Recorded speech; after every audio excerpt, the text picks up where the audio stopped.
this would be a very personal answer in that I believe in Kenya we need what I may call an urban champion. An urban champion is someone who will be able to appreciate the dynamics that are driving these demographics and the economy and the social, concerns that are rising by the day. Um,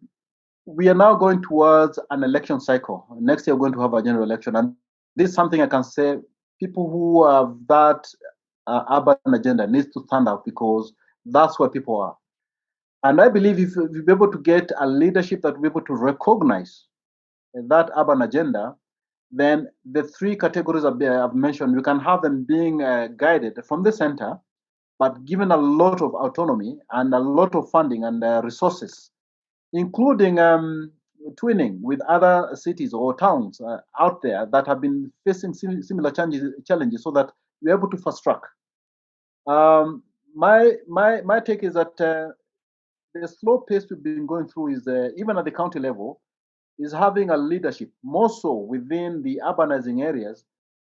a leadership that is lacking what I may call a model one would be able to reflect against. And if I may give an example or two,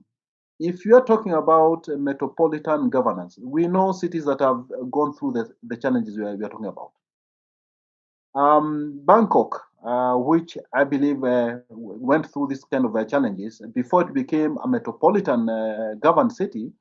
had so many cities around it. Washington, New York, and other cities. So maybe we need to borrow from those cities that have been through what we've been through so that we're able to fast track because the population is growing, is unrelenting, is growing continuously. So fast tracking by having a right urban champion. The other one is ensuring that there's sufficient know-how in terms of technical capacity building because institutions are not really of a big challenge because if you put those and you populate those institutions with the right people, the right policies, we need to have maybe an auditing mechanism when you set the targets of how a city should be able to provide certain services, including the standard municipal charters, then you need to gauge how frequently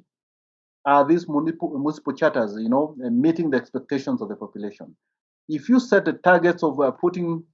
certain, goals in as far as providing services, the amount of water, amount of sewerage reticulation, solid waste management, if you have those targets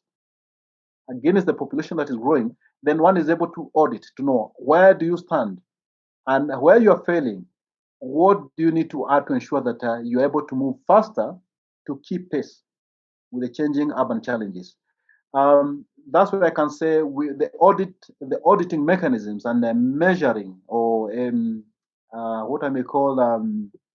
um, appraisal systems to ensure that there is a very clear match between the demands of the population and the commensurate services that are being offered to them. If you get those in places, then I can say you can be able now to make these, you can catalyze the urban governance to ensure that it is responsive to the population.